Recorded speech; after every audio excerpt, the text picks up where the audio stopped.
जो पहले पार्ट, इसको समझने के लिए आपको जो वीडियो मेरा बनाया हुआ है पार्ट 1 उसको आपको देखना होगा। उसके बाद से ये वीडियो कंटिन्यू किया जा रहा है, जिसमें से आपको हम बैलेंस शीट का कुछ फॉर्मेट आपको दिखाए थे। बैलेंस शीट के अंदर में क्या क्या चीज़ आते हैं, जैसे आपको बैलेंस शीट का फॉर्मेट में जैसे दिखाया गया था कि क्या क्या आइटम्स आ जाता है, जैसे शेयर कैपिटल, रिजर्व, सरप्लस, इस तरह से आपका सारा चार्ट बनाया गया था। जिसमें से फिर आपका इसमें से आपका current assets, current non current assets, current liabilities, non current liabilities, इसमें एक इंपॉर्टेंट चीज़ आया था डेफर्ड टैक्स लायबिलिटीज और एक आया था डेफर्ड टैक्स एसेट्स। इसके बारे आपको हम जानकारी आपको देते हैं कि इसका मतलब क्या होता है। यहाँ पे आइए, यहाँ पे डेफर्ड टैक्स लायबिलिटीज जो है वो क्या होता है। डेफर्ड टैक्स लायबिलिटीज का मतलब होता है comes into existence from accounting income is more than taxable income. मतलब कहने का मतलब है कि हम लोग जो अकाउंटिंग इनकम बनाते हैं, यानी कंपनी जो प्रॉफिट स्टेटमेंट और प्रॉफिट लॉस जो तैयार करता है, तो उसमें से उसका नेट प्रॉफिट नेट लॉस निकलता है, तो वो इसको बोलते हैं अकाउंटिंग इनकम। लेकिन टैक्सेबल इनकम कौन बनाता है? Taxable income according to income tax act 1961, income tax act बना है 1961 के अनुसार उन सारी कंपनी का इनकम का वेरिफिकेशन किया जाता है। उसके लिए एक revised statement of profit loss बनाया जाता है, ताकि सरकार को उस पर टैक्स दिया जाए। सरकार का ये टैक्स इनकम है, इसलिए सरकार जानना चाहता है कि बिजनेस ने क्या क्या काम किया है। सरकार गवर्नमेंट अपने से अलग से उसको ऑडिट करवाता है, अलग से एक रिवाइज्ड इनकम स्टेटमेंट तैयार किए जाते हैं। जो वो इनकम पे सरकार टैक्स लेती है, वो इनकम को कहलाता है टैक्सेबल इनकम। और अकाउंटिंग इनकम कंपनी खुद बनाती है साल के अंत में अपना प्रॉफिट और लॉस को जानने के लिए, ताकि उससे पता कर सके कि बिजनेस की परफॉर्मेंस एक्टिविटीज़ क्या है, उनकी प्रॉफिटेबिलिटी क्या है, उसको जान सकता है। तो जब आप देखिएगा कि अकाउंटिंग इनकम यानी जो प्रॉफिट लॉस अकाउंट तैयार करते हैं उसे जो इनकम बना, और दूसरा टैक्सेबल इनकम जो सीए चार्टर्ड अकाउंटेंट ऑडिट के माध्यम से द्वारा जो रियल इनकम जो एक्चुअल इनकम जो निकला, वो इनकम के थ्रू देखेंगे कि हमारा अकाउंटिंग इनकम क्या हुआ, नेट प्रॉफिट क्या है, और टैक्सेबल इनकम यानी बिजनेस इनकम क्या है। जब नेट इनकम बिजनेस इनकम से अगर क्या हो जाए, ज़्यादा हो जाए, मतलब प्रॉफिट लॉस का प्रॉफिट ज़्यादा है टैक्सेबल इनकम से, तो वो कहलाएगा डेफर्ड टैक्स लायबिलिटीज। क्यों? क्योंकि भाई मेरा रियल में देखा जाए कि मेरा इनकम नेट प्रॉफिट हुआ है 5 लाख, लेकिन टैक्सेबल इनकम हुआ है 3 ही लाख, लेकिन सरकार को तो हम 3 ही लाख पे टैक्स दे रहे हैं, तो बाकी जो मेरा बचा वो क्या बचा? Deferred tax liability. क्योंकि इसका जो बचा उसका टैक्स हम आगे देंगे, आगे साल में देंगे, जो यहाँ पर नहीं शो किए तो आगे दिया जाएगा, तो डेफर्ड टैक्स लायबिलिटीज होगा। क्योंकि मेरा ये नेट प्रॉफिट दिखा रहा है 5 लाख और टैक्सेबल इनकम दिखा रहा है 2 लाख, तो 3 लाख मेरा डेफर्ड टैक्स लायबिलिटीज है, जिसका पेमेंट हमको करना होगा।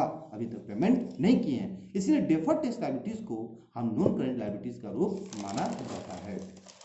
डेफर्ड टैक्स एसेट्स क्या है? डेफर्ड टैक्स एसेट्स भी जस्ट इसका डेफर्ड टैक्स लायबिलिटीज का जस्ट अपोजिट्स है, क्योंकि यहाँ पे अकाउंटिंग इनकम कम होगा टैक्सेबल इनकम से। मतलब कैसे?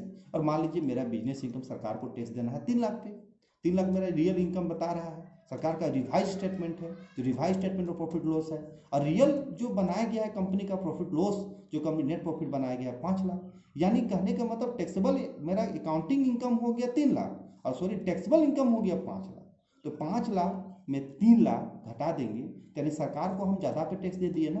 5 लाख पे टैक्सेबल इनकम है और मेरा अकाउंटिंग इनकम 3 लाख रुपया दिखा रहा है, इसका मतलब 2 लाख रुपया मेरा क्या बता रहा है, हम ज़्यादा सरकार को टैक्स दे दिए हैं। तो मेरा एक तरह का क्या होगा, हमको आगे नहीं देना पड़ेगा, मेरा एक तरह का एसेट्स हुआ। और एसेट्स का मतलब क्या होता है? अगर पेमेंट हम एडवांस में कर दे और उसका बेनिफिट हम धीरे धीरे बाद में लेंगे, एक तरह का एसेट्स का डिफिनेशन है। विद डेफर्ड टैक्स एसेट्स उसी तरह हुआ कि मेरा एक्चुअल में अकाउंटिंग इनकम 3 लाख का प्रॉफिट है और हम टैक्स चुका चुके हैं 5 लाख पे इनकम पे, हम टैक्सेबल इनकम है, हम दिए नहीं टैक्स, लेकिन टैक्सेबल इनकम 5 लाख है, तो मेरा 2 लाख जो बताता है वो 2 लाख मेरा डेफर्ड टैक्स एसेट्स है।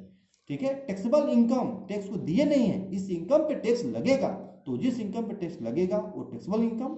और अकाउंटिंग इनकम वो इनकम है जो कंपनी अपना साल के अंत में जो तैयार करता है प्रॉफिट लॉस, वो कहलाता है अकाउंटिंग इनकम। एज पर द अकाउंट स्टैंडर्ड 16 के तहत में ब्रोइंग कॉस्ट को रखा गया है, इंसलेबी को ब्रोइंग कॉस्ट रखा है, सच एक्सपेंसेस। यानी ब्रोइंग कॉस्ट मतलब किसी लोन को लेने में, लोन को जब लिया जाता है तो उसके बदले में उसको सर्विस कॉस्ट दिया जाता है, और सर्विस कॉस्ट में जैसे क्या, जैसे बैंक से लोन ली तो आप इंटरेस्ट चुकाना पड़ा, तो उस तरह कॉस्ट को कहलाएगा। और भी बहुत सारे कंपनी को कैश का जुगाड़ जब करना पड़ता है, जैसे ब्रोइंग करना पड़ता है, डिबेंचर जारी करना पड़ता है, शेयर जारी करना पड़ता है, उस समय भी बहुत सारे खर्च करने होते हैं, उसको बोलते हैं अनएमोटाइज एक्सपेंसेस, जैसे discount issue of share, discount issue of debenture, share issued expenses, loss and issue of debenture, discounting of premium relating to borrowing को, सब ब्रोइंग को उसके पार्ट है।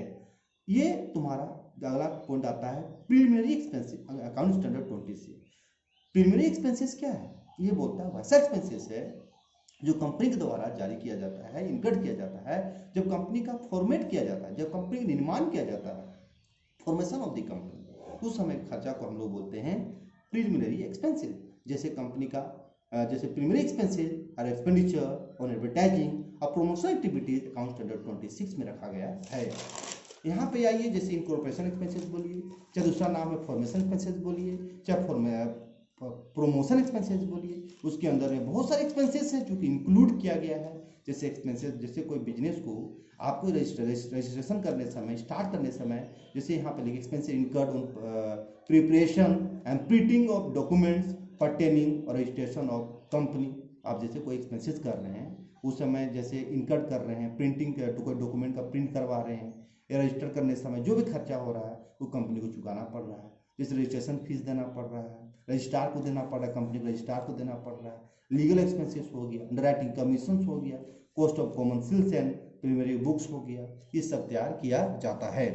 उसके बाद यहाँ पे एक आपको फॉर्मेट दिखा देते हैं, हमें प्रॉफिट लॉस कैसे बनाते हैं। Profit loss, statement of profit loss, ये स्टेटमेंट ऑफ प्रॉफिट लॉस जो बनता है पार्ट 2 शेड्यूल 3 कंप्लीट 2013 के तहत में ये बनाते हैं, जिसमें से रेवेन्यू फ्रॉम ऑपरेशन पहले रखा, रेवेन्यू फ्रॉम ऑपरेशन का मतलब सेल्स हो गया, उसमें अदर इनकम आते हैं और तो दोनों को जोड़ देंगे तो वो कहलाएगा टोटल इनकम। उसमें से खर्चा घटा, क्योंकि आपको पता अच्छी तरह से है कि प्रॉफिट बराबर क्या होता है, रेवेन्यू माइनस कॉस्ट। तो भैया ये आपका रेवेन्यू हुआ और ये सारा चीज आपका कॉस्ट हुआ। कॉस्ट में आ जाएगा cost of material, purchase, stock in trade, changes in inventory of finished goods work progress, stock in trade, employees benefit expenses, finance cost, depreciation, amortization expenses, other expenses, amortization के बारे में आपको समझा दिए हैं। टोटल एक्सपेंसेस हो गया, उसमें से आप इनकम सेल्स में कॉस्ट को घटाएंगे तो प्रॉफिट निकल जाएगा। अब प्रॉफिट में आपको सरकार को टैक्स देना है, टैक्स को माइनस कर दीजिएगा, है ना, डेफर टैक्स भर घटाना है, उस सबको करने के बाद जो बचेगा प्रॉफिट आफ्टर टैक्स कहलाएगा। उसके बाद में कुछ प्रोविजंस होंगे, कुछ tax expenses for discontinuing operations होंगे, उस सारे चीज़ को यहाँ पे शो करना होगा। तो बैलेंस शीट को आप देख लीजिए, उसके बाद जब इसके बारे में एग्जाम्पल आपको बताएंगे तो डिटेल में आपको समझ में आएगा। अब इस तरह से हम इसके अंदर में क्या क्या रखा जाता है उसके बारे में आपको यहाँ पे बताया गया है, थोड़ा सा इसको ध्यान से देख लीजिएगा। आज तक यहीं तक बंद करते हैं हमें, और आगे नेक्स्ट वीडियो में आपको हम बाकी को समझाएंगे।